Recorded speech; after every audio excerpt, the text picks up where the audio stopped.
Welcome to Defense Line, a weekly program on defense, security and more. In this episode, we are going to talk about the Corps of Signals, which has completed not 40, 50, but 100 glorious years. Yes, the Corps of Signals, like the overall umbrella organization, the Indian Army, is much older than our nation state itself. How has the Corps of Signals shaped up all these years, and what are the challenges that face this vital arm? That is what we will discuss in today's episode of Defense Line. To discuss this, we have in our studios Major General Amarjit Singh Kahlon, ex-Colonel Commandant Corps of Signals, Lieutenant General Harbhajan Singh, former Signal Officer in Chief of the Indian Army, and Major General Sudesh Kumar, former Additional Director General Signals. Welcome to the program, gentlemen. But before we get into the discussion, take a look at this report.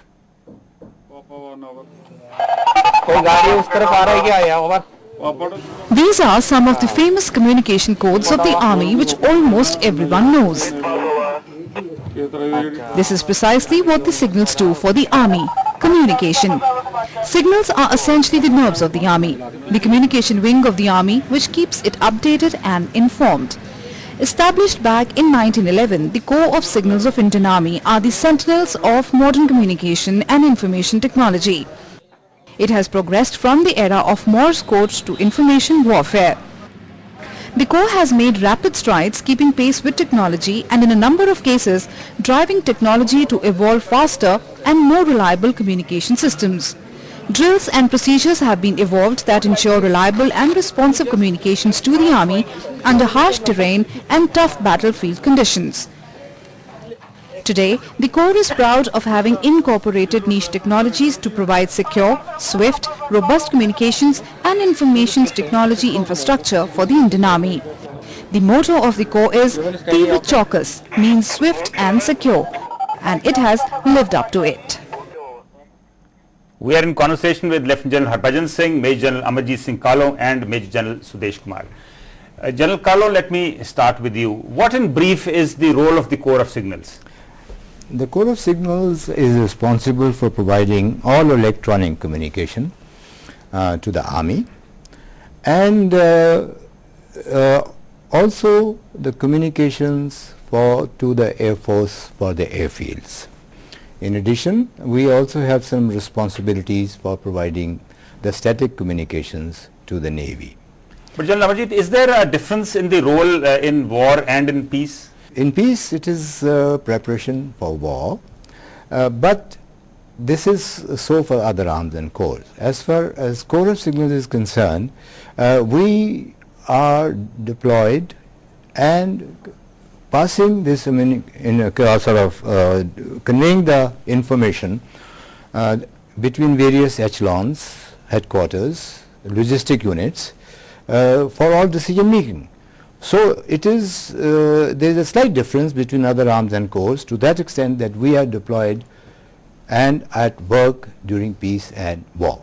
There is a very famous saying that for particularly in the services, the generals are appointed by the government. Generals are appointed by the government? By the government, okay. But it is the Corps of Signals which makes them the commanders by providing them the means of command. And if they could not command, if they could not have these means, there would be no command. Okay, General Sudesh Kumar, what is the kind of beginning of this Corps? I mean, it's almost 100 years old, much to celebrate. Yes, communications have always been part of the fighting troops or the fighting formations, as they say. So is it accepted as a combat arm or is it a support arm? It is a combat arm. It has always been, for the simple reason that not only are they supposed to provide communications, which is a part of their job, they are also supposed to fight, just like any other infantry unit or anybody else. And that is why precisely the Corps of Signals is also called an arm. Earlier this job, shall I say, was done by the sappers and miners. Now they are known as the Corps of Engineers.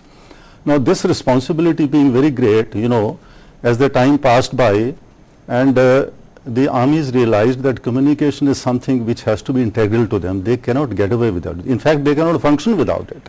So therefore, they decided to hand over this responsibility of communications to somebody who can exclusively carry out this task, and that is why the Corps of Signals in the year 1911 15th February 1911 is the date when 2 divisional signal regiment companies were raised, and that became the starting point of the Corps of Signals. The Corps of Signals were born on that. So when was it that the Indian officers or Indians became officers in the Corps of Signals?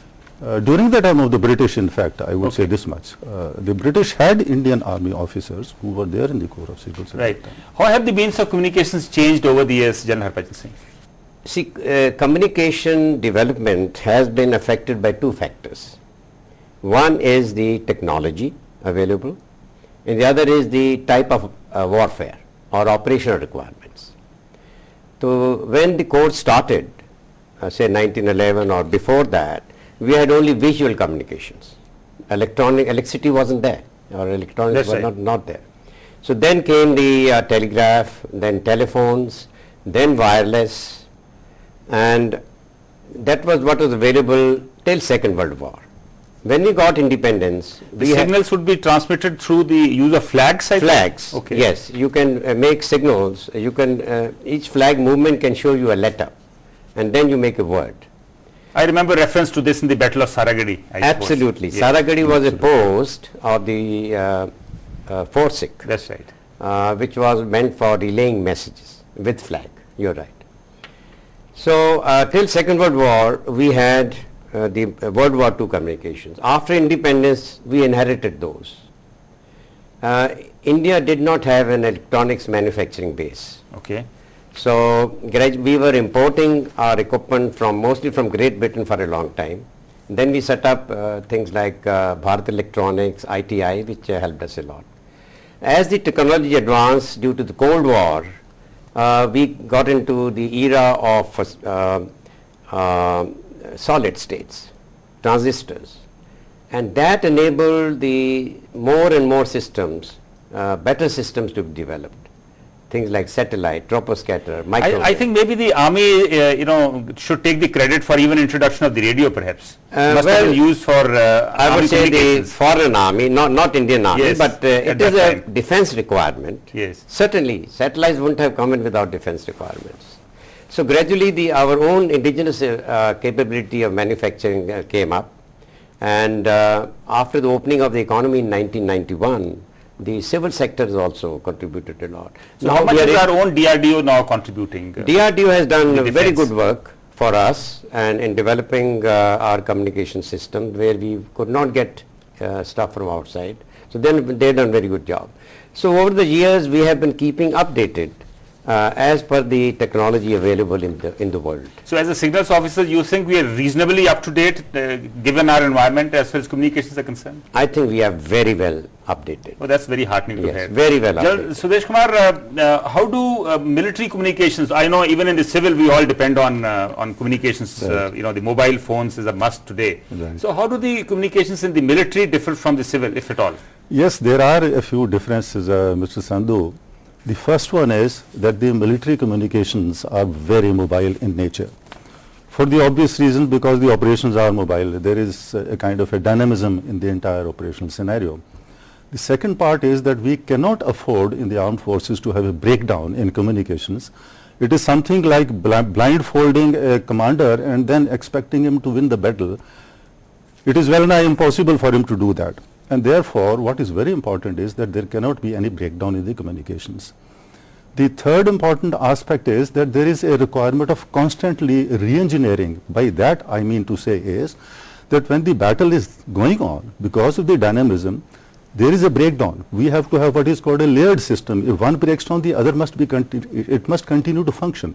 And the fourth important aspect is what is called the secrecy or the security aspect, because if the enemy is able to pick up something, he is able to listen to what we are saying, he should not be able to extract intelligence out of it. What is it exactly that yeah, we want? but I'm very curious to know that, even though communications are such an important aspect as far as the defense service is concerned, how come the defense was somewhat slow to use the mobile phones? Oh, no. Please, I mean, this way, I have not accept that. Yeah. We had the privilege to write out the requirement for Plan RM, which we will made area grid network, which details may be coming up later. This was as early as 1965. Yes, 1965, when all this was being written. And one of the things that we asked for, was a radio trunk extension. This radio trunk extension was from a node. It was that the commander should be able to move out anywhere. Now, the principle was exactly that of this cellular equipment. So which means you were using cellular phones, but in a no, but the equipment was jeep mounted. Okay. Because at that moment the size was such. It is only in 1984 or so that this technology came down to the stage where handheld sets could be taken. So I am afraid the concept was known to us as early as that. But this cellular phone as such came up later. But General Ranjit Singh, how much of snooping in on the enemy takes place, I mean, during the service? I will answer that, but let me just add to the cellular phone. See, one of the critical requirements of defense communications is secrecy. Since the cellular phones are not secure, we are not using them or exploiting them as we could have. Okay. But there are plans afoot to use similar technology in the future. And which is more secure? Which will be secure, yes. Okay. About snooping. This is a worldwide phenomenon and everybody knows about it, that all countries, all armies, navies, air forces, they snoop on the adversary or likely adversary's communications.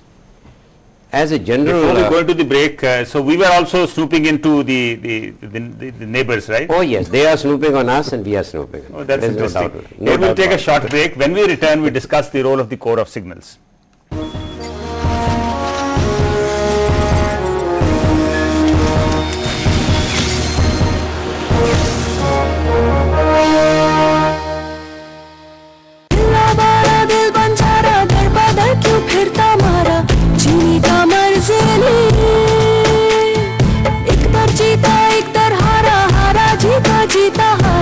खुशियों का कर्ज दर बदर दिल दर बदर ये सारी जिंदगी I love you. तुम नहीं कह सकती थी? आराम से दिल सादा दिख गया